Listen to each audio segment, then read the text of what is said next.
ಎಲ್ಲರಿಗೂ ನಮಸ್ಕಾರ ಸ್ನೇಹಿತರೆ, ನಮ್ಮ ಚಾನಲ್ಗೆ ಸ್ವಾಗತ. ಇವತ್ತಿನ ಈ ವಿಡಿಯೋದಲ್ಲಿ 2026ರ ಜುಲೈ ತಿಂಗಳಲ್ಲಿ ಬರುವಂತಹ ಸಂಕಷ್ಟಾರ ಚತುರ್ಥಿ ಯಾವಾಗ ಬಂದಿದೆ, ಯಾವ ದಿನ ಬಂದಿದೆ, ಸಂಕಷ್ಟಾರ ಚತುರ್ಥಿ ಯಾವಾಗ ಪ್ರಾರಂಭವಾಗುತ್ತದೆ, ಯಾವಾಗ ಅಂತ್ಯವಾಗುತ್ತದೆ, ಸಂಕಷ್ಟಾರ ಚತುರ್ಥಿಯ ಮಹತ್ವವೇನು, ಚಂದ್ರೋದಯ ಸಮಯವೇನು ಹಾಗೂ ಪೂಜಾ ವಿಧಾನವೇಗೆ ಪೂಜೆಯನ್ನು ಮಾಡಬೇಕು, ಈ ದಿನ ಯಾವ ನಿಯಮಗಳನ್ನು ಅನುಸರಿಸಲೇಬೇಕು, ಚಂದ್ರೋದಯ ಸಮಯವು ಯಾವಾಗ, ಚಂದ್ರ ಉದಯ ಸಮಯದಲ್ಲಿ ಅರ್ಘ್ಯವನ್ನು ಹೇಗೆ ನೀಡಬೇಕು, ಈ ಎಲ್ಲ ಮಾಹಿತಿಯನ್ನು ಇವತ್ತಿನ ಈ ವಿಡಿಯೋ ಮೂಲಕ ತಿಳಿದುಕೊಳ್ಳೋಣ ಸ್ನೇಹಿತರೆ. ಆಷಾಢ ಮಾಸದ ಸಂಕಷ್ಟಾರ ಚತುರ್ಥಿ ವ್ರತವು ಜುಲೈ 3ನೇ ತಾರೀಕು 2026ರಂದು ಶುಕ್ರವಾರದಂದು ಆಚರಣೆ ಮಾಡುತ್ತೇವೆ. ಈ ದಿನ ಶ್ರೀ ಗಣೇಶನ ಕೃಪೆಯನ್ನು ಪಡೆಯಲು ಮತ್ತು ಜೀವನದಲ್ಲಿನ ಸಂಕಷ್ಟಗಳನ್ನು ನಿವಾರಿಸಿಕೊಳ್ಳಲು ಈ ವ್ರತವನ್ನು ಅತ್ಯಂತ ಭಕ್ತಿಯಿಂದ ಆಚರಣೆ ಮಾಡುತ್ತೇವೆ. ಆಷಾಢ ಮಾಸದ ಸಂಕಷ್ಟಾರ ಚತುರ್ಥಿ ಶ್ರೀ ಗಣೇಶನ ಆರಾಧನೆಗೆ ಸಮರ್ಪಿತವಾದ ಅತ್ಯಂತ ಪವಿತ್ರವಾದ ವ್ರತವಾಗಿದೆ. ಈ ದಿನ ಭಕ್ತರು ಉಪವಾಸವನ್ನು ಆಚರಿಸಿ ರಾತ್ರಿ ಚಂದ್ರ ದರ್ಶನದ ನಂತರ ವ್ರತವನ್ನು ಮುಕ್ತಾಯಗೊಳಿಸುತ್ತಾರೆ.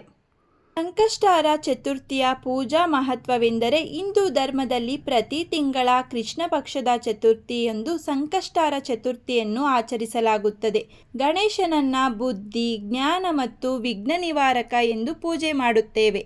ಈ ದಿನ ವ್ರತ ಆಚರಿಸುವುದರಿಂದ ಜೀವನದಲ್ಲಿನ ಎಲ್ಲ ಅಡೆತಡೆಗಳು, ಕಷ್ಟಗಳು ಮತ್ತು ದೋಷಗಳು ನಿವಾರಣೆಯಾಗಿ ಸುಖ, ಶಾಂತಿ ಹಾಗೂ ಯಶಸ್ಸು ಲಭಿಸುತ್ತದೆ ಎಂಬುದು ಭಕ್ತರ ಗಾಢವಾದ ನಂಬಿಕೆ ಕೂಡ ಆಗಿದೆ. 2026ರ ಜುಲೈ ತಿಂಗಳ ಸಂಕಷ್ಟಾರ ಚತುರ್ಥಿ ವ್ರತವನ್ನು ಆಷಾಢ ಮಾಸದ ಕೃಷ್ಣ ಪಕ್ಷದಲ್ಲಿ ಬರುವ ಈ ಸಂಕಷ್ಟಿಗೆ ಕೃಷ್ಣ ಪಿಂಗಲ ಸಂಕಷ್ಟಾರ ಚತುರ್ಥಿ ಎಂದು ಕರೆಯಲಾಗುತ್ತದೆ. ಸಂಕಷ್ಟಾರ ಚತುರ್ಥಿ ಸಮಯ ಮತ್ತು ಮುಹೂರ್ತಗಳು. ಸಂಕಷ್ಟ ಚತುರ್ಥಿಯನ್ನ 3ನೇ ತಾರೀಕು 2026ರಂದು ಶುಕ್ರವಾರ ಆಚರಣೆ ಮಾಡುತ್ತೇವೆ. ಸಂಕಷ್ಟಾರ ಚತುರ್ಥಿ ಆರಂಭವಾಗುವಂಥದ್ದು ಜುಲೈ 3ನೇ ತಾರೀಕು 2026ರಂದು ಬೆಳಿಗ್ಗೆ 11:20 ಪ್ರಾರಂಭವಾಗುತ್ತದೆ. ಚತುರ್ಥಿ ತಿಥಿ ಮುಕ್ತಾಯಗೊಳ್ಳುವಂಥದ್ದು ಜುಲೈ 4ನೇ ತಾರೀಕು 2026ರಂದು ಮಧ್ಯಾಹ್ನ 12:39 ಮುಕ್ತಾಯಗೊಳ್ಳುತ್ತದೆ. ಚಂದ್ರೋದಯ ಸಮಯ ಜುಲೈ 3ನೇ ತಾರೀಕು 2026ರಂದು ರಾತ್ರಿ 9:54 ಚಂದ್ರೋದಯ ಪ್ರಾರಂಭವಾಗುತ್ತದೆ. ಈ ಸಮಯದಲ್ಲಿ ಸಂಕಷ್ಟಿಯರ ಚತುರ್ಥಿ ವ್ರತದ ಅರ್ಘ್ಯವನ್ನು ಸಮರ್ಪಣೆ ಮಾಡಬೇಕು. ಈ ದಿನ ಸೂರ್ಯೋದಯ ಬೆಳಿಗ್ಗೆ 5:55 ಪ್ರಾರಂಭವಾಗಿ ಸೂರ್ಯಾಸ್ತ ಸಾಯಂಕಾಲ 6:50 ಮುಕ್ತಾಯಗೊಳ್ಳುತ್ತದೆ. ಈ ದಿನ ಪರಭಾವನಾಮ ಸಂವತ್ಸರವಿದ್ದು ನಿಜ ಜ್ಯೇಷ್ಠ ಮಾಸ, ಕೃಷ್ಣ ಪಕ್ಷ, ತೃತೀಯ ತಿಥಿ ಶುಕ್ರವಾರ ದಿನ ಬಂದಿದ್ದು ಶ್ರವಣ ನಕ್ಷತ್ರ, ವಿಷಂಬ ಯೋಗ, ಭವಕರ್ಣ ಯೋಗ ಈ ದಿನ ಕೂಡಿ ಬಂದಿದೆ. ಚಂದ್ರ ದರ್ಶನದ ನಂತರ ವ್ರತವನ್ನು ಪಾರಣ ಮಾಡಬೇಕು. ಸಂಕಷ್ಟಾರ ಚತುರ್ಥಿ ವ್ರತ ಪೂಜೆ ಮಾಡಲು ಸಮಯವೆಂದರೆ ಜುಲೈ 3ನೇ ತಾರೀಕು ರಾಹುಕಾಲ ಮತ್ತು ಯಮಗಂಡ ಕಾಲ ಇವೆರಡನ್ನೂ ಬಿಟ್ಟು ಉಳಿದ ಸಮಯದಲ್ಲಿ ದಿನಪೂರ್ತಿ ಪೂಜೆಯನ್ನು ಮಾಡಬಹುದು. ಸಂಕಷ್ಟಾರ ಚತುರ್ಥಿ ವ್ರತವನ್ನು ಆಚರಿಸುವುದರಿಂದ ಜೀವನದ ಅಡೆತಡೆಗಳು ನಿವಾರಣೆಯಾಗುತ್ತವೆ, ಕಾರ್ಯಗಳಲ್ಲಿ ಯಶಸ್ಸು ದೊರೆಯುತ್ತದೆ, ಆರ್ಥಿಕ ಹಾಗೂ ಕುಟುಂಬದ ಸಂಕಷ್ಟಗಳು ಕಡಿಮೆಯಾಗುತ್ತವೆ, ಬುದ್ಧಿ, ಜ್ಞಾನ ಮತ್ತು ಶುಭ ಫಲಗಳು ಲಭಿಸುತ್ತವೆ. ಅಷ್ಟೇ ಅಲ್ಲದೆ ಸಂತಾನ ಸುಖ ಮತ್ತು ಆರೋಗ್ಯವು ವೃದ್ಧಿಯಾಗುತ್ತದೆ.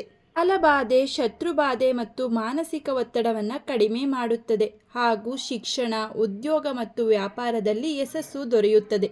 ನಮ್ಮ ಜೀವನದಲ್ಲಿ ಸಮೃದ್ಧಿಯು ನೆಲೆಸುತ್ತದೆ. ಸಂಕಷ್ಟಾರ ಚತುರ್ಥಿ ಸರಳ ಪೂಜಾ ವಿಧಾನ. ಬೆಳಿಗ್ಗೆ ಬೇಗ ಎದ್ದು ಸ್ನಾನ ಮಾಡಿ ಶುದ್ಧವಾದ ವಸ್ತ್ರವನ್ನು ಧರಿಸಬೇಕು. ಮನೆಯನ್ನು ಶುಚಿಗೊಳಿಸಿ ದೇವರ ಮನೆಯನ್ನು ಸಿದ್ಧಪಡಿಸಿಕೊಂಡು ರಂಗೋಲಿಯನ್ನು ಹಾಕಿ ಸ್ವಚ್ಛ ಮಾಡಿಕೊಳ್ಳಬೇಕು. ದೇವರ ಮನೆಯಲ್ಲಿ ಗಣೇಶ ದೇವರ ವಿಗ್ರಹ ಅಥವಾ ಫೋಟೋವನ್ನು ಇಟ್ಟು ಎರಡೂ ಕಡೆ ದೀಪವನ್ನು ಹಚ್ಚಿಟ್ಟುಕೊಂಡು ಪೂಜೆಯ ಸ್ಥಳದಲ್ಲಿ ಕುಳಿತು ಓಂ ವಿಘ್ನೇಶ್ವರಾಯ ನಮಃ ಎಂಬ ಮಂತ್ರವನ್ನು ಜಪಿಸುತ್ತಾ ಉಪವಾಸವನ್ನು ಕಟ್ಟುನಿಟ್ಟಾಗಿ ಆಚರಿಸುವ ಸಂಕಲ್ಪವನ್ನು ಮಾಡಿಕೊಳ್ಳಬೇಕು. ಗಣಪತಿಗೆ ಗಂಧ, ಕುಂಕುಮ, ಅಕ್ಷತೆ, ಹೂವು, ಪಂಚಾಮೃತ ಅಭಿಷೇಕ, ಶುದ್ಧೋದಕ ಅಭಿಷೇಕವನ್ನು ಅರ್ಪಣೆ ಮಾಡಬೇಕು.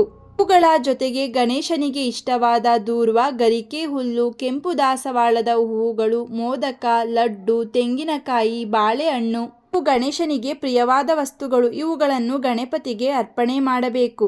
ದೀಪ, ಧೂಪ, ಪೂಜೆಯನ್ನು ಸಲ್ಲಿಸಿದ ನಂತರ ನೈವೇದ್ಯವನ್ನು ಸಮರ್ಪಣೆ ಮಾಡಿ ಗಣೇಶನಿಗೆ ಜಪಿಸಬೇಕಾದ ಮಂತ್ರಗಳು. ಗಣೇಶನ ಮೂಲ ಮಂತ್ರ ಓಂ ಗಂ ಗಣಪತಿಯೇ ನಮಃ ಎಂಬ ಮಂತ್ರವನ್ನ 108 ಬಾರಿ ಜಪ ಮಾಡಿ. ಹಾಗೆ ಗಣೇಶನ ಧ್ಯಾನ ಶ್ಲೋಕವನ್ನ ಹೇಳಿಕೊಳ್ಳಿ.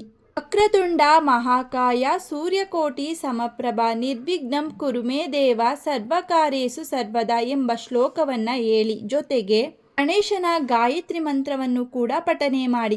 ಓಂ ಏಕದಂತಾಯ ವಿದ್ಮಹೇ ವಕ್ರತುಂಡಾಯ ಧೀಮಹಿ ತನೋದತ್ತಿ ಪ್ರಚೋದಯತ್ ಆ ಶ್ಲೋಕವನ್ನ ಹೇಳಿಕೊಂಡು ಗಣಪತಿಗೆ ನಮಸ್ಕಾರವನ್ನ ಸಲ್ಲಿಸಬೇಕು. ಗಣಪತಿಗೆ ಪೂಜೆ ಮಾಡಿದ ನಂತರ ಚಂದ್ರನಿಗೆ ಪೂಜೆಯನ್ನ ಮಾಡಿ ಚಂದ್ರ ದರ್ಶನವನ್ನ ಮಾಡಿ ಹಾಗೂ ಅರ್ಘ್ಯವನ್ನ ಸಮರ್ಪಣೆ ಮಾಡಿ. ರಾತ್ರಿ 9:54 ಚಂದ್ರೋದಯದ ಸಮಯ. ಈ ಸಮಯದಲ್ಲಿ ಚಂದ್ರನ ದರ್ಶನವನ್ನ ಮಾಡಬೇಕು. ಚಂದ್ರನಿಗೆ ನೀರು ಅರ್ಘ್ಯವನ್ನ ಅರ್ಪಿಸಬೇಕು. ಹೂವು ಮತ್ತು ಅಕ್ಷತೆಯನ್ನು ಸಮರ್ಪಿಸಬೇಕು. ಚಂದ್ರನಿಗೆ ನಮಸ್ಕಾರ ಮಾಡಬೇಕು. ನಂತರ ಗಣೇಶನ ಪ್ರಸಾದವನ್ನು ಸೇವಿಸಿ ಉಪವಾಸವನ್ನು ಮುಗಿಸಬೇಕು. ಈ ದಿನ ದಾನವನ್ನು ಮಾಡಬೇಕು. ಈ ದಿನ ದಾನ ಮಾಡಿದರೆ ವಿಶೇಷ ಫಲ ಪ್ರಾಪ್ತಿಯಾಗುತ್ತದೆ. ಯಾವ ದಾನಗಳನ್ನು ಮಾಡಬೇಕು ಎಂದರೆ ಹಣ್ಣುಗಳ ದಾನ, ಬಟ್ಟೆಗಳ ದಾನ, ಬೆಲ್ಲ ಮತ್ತು ಧಾನ್ಯಗಳ ದಾನ, ವಿದ್ಯಾರ್ಥಿಗಳಿಗೆ ಪುಸ್ತಕಗಳ ದಾನವನ್ನು ಮಾಡಬೇಕು. ಗಣೇಶನ ಚತುರ್ಥಿ ದಿನ ಇವುಗಳನ್ನು ದಾನ ಮಾಡಿದರೆ ಗಣೇಶನ ವಿಶೇಷ ಅನುಗ್ರಹ ದೊರೆಯುತ್ತದೆ. ಗಣೇಶ ಚತುರ್ಥಿಯಂದು ಗಣೇಶನ ವ್ರತವನ್ನು ಮಾಡುವುದರಿಂದ ದೊರೆಯುವ ಫಲಗಳು ಯಾವುವು ಎಂದರೆ ಸಕಲ ವಿಘ್ನಗಳ ನಿವಾರಣೆಯಾಗುತ್ತದೆ, ಕುಟುಂಬದಲ್ಲಿ ಸುಖ ಶಾಂತಿ ದೊರೆಯುತ್ತದೆ, ಆರ್ಥಿಕ ಪ್ರಗತಿಯಾಗುತ್ತದೆ, ವಿದ್ಯಾರ್ಥಿಗಳಲ್ಲಿ ವಿದ್ಯೆ ಮತ್ತು ಬುದ್ಧಿವರ್ಧನೆಯಾಗುತ್ತದೆ, ಆರೋಗ್ಯ ಮತ್ತು ಆಯುಷ್ಯ ವೃದ್ಧಿಯಾಗುತ್ತದೆ ಮತ್ತು ನಮ್ಮ ಮನೋಕಾಮನೆಗಳು ಪೂರ್ಣವಾಗುತ್ತವೆ. ಆದ್ದರಿಂದ ಪ್ರತಿಯೊಬ್ಬರೂ ಸಂಕಷ್ಟಹರ ಚತುರ್ಥಿ ವ್ರತವನ್ನು ಶ್ರದ್ಧಾಭಕ್ತಿಯಿಂದ ಆಚರಣೆ ಮಾಡಿ ತಪ್ಪದೆ ದಯವಿಟ್ಟು. ಸ್ನೇಹಿತರೆ, ಇವತ್ತಿನ ಈ ವಿಡಿಯೋದಲ್ಲಿ 2026 ಜುಲೈ ತಿಂಗಳಲ್ಲಿ ಬರುವಂತಹ ಸಂಕಷ್ಟಹರ ಚತುರ್ಥಿ ಯಾವಾಗ ಬಂದಿದೆ, ಯಾವ ದಿನ ಬಂದಿದೆ, ಸಂಕಷ್ಟಹರ ಚತುರ್ಥಿ ಯಾವಾಗ ಪ್ರಾರಂಭವಾಗುತ್ತದೆ, ತಿಥಿ ಯಾವಾಗ ಆರಂಭವಾಗುತ್ತದೆ, ಯಾವಾಗ ಅಂತ್ಯವಾಗುತ್ತದೆ, ಸಂಕಷ್ಟಹರ ಚತುರ್ಥಿಯ ಮಹತ್ವವೇನು, ಸಮಯ ಯಾವುವು ಹಾಗೂ ಪೂಜಾ ವಿಧಾನವೇನು, ಹೇಗೆ ಪೂಜೆಯನ್ನು ಮಾಡಬೇಕು, ಯಾವ ಸಮಯದಲ್ಲಿ ಪೂಜೆಯನ್ನು ಮಾಡಬೇಕು, ಯಾವ ನಿಯಮಗಳನ್ನು ಅನುಸರಿಸಲೇಬೇಕು, ಈ ಎಲ್ಲ ಮಾಹಿತಿಯನ್ನು ಇವತ್ತಿನ ಈ ವಿಡಿಯೋ ಮೂಲಕ ತಿಳಿಸಿದ್ದೇವೆ. ಇವತ್ತಿನ ಈ ಮಾಹಿತಿ ನಿಮಗೆ ಇಷ್ಟವಾಗಿದ್ದಲ್ಲಿ ಈ ವಿಡಿಯೋವನ್ನು ಲೈಕ್ ಮಾಡಿ, ಹಾಗೆ ನಿಮ್ಮ ಫ್ಯಾಮಿಲಿ ಮತ್ತು ಫ್ರೆಂಡ್ಗೆ ಶೇರ್ ಮಾಡಿ. ಇದೇ ರೀತಿಯ ಮತ್ತಷ್ಟು ಮಾಹಿತಿಗಾಗಿ ನಮ್ಮ ಚಾನಲನ್ನು ಸಬ್ಸ್ಕ್ರೈಬ್ ಮಾಡಿಕೊಳ್ಳಿ. ಮತ್ತೆ ಸಿಗೋಣ ಮತ್ತೊಂದು ಮಾಹಿತಿಯ ಮೂಲಕ. ಎಲ್ಲರಿಗೂ ಧನ್ಯವಾದಗಳು.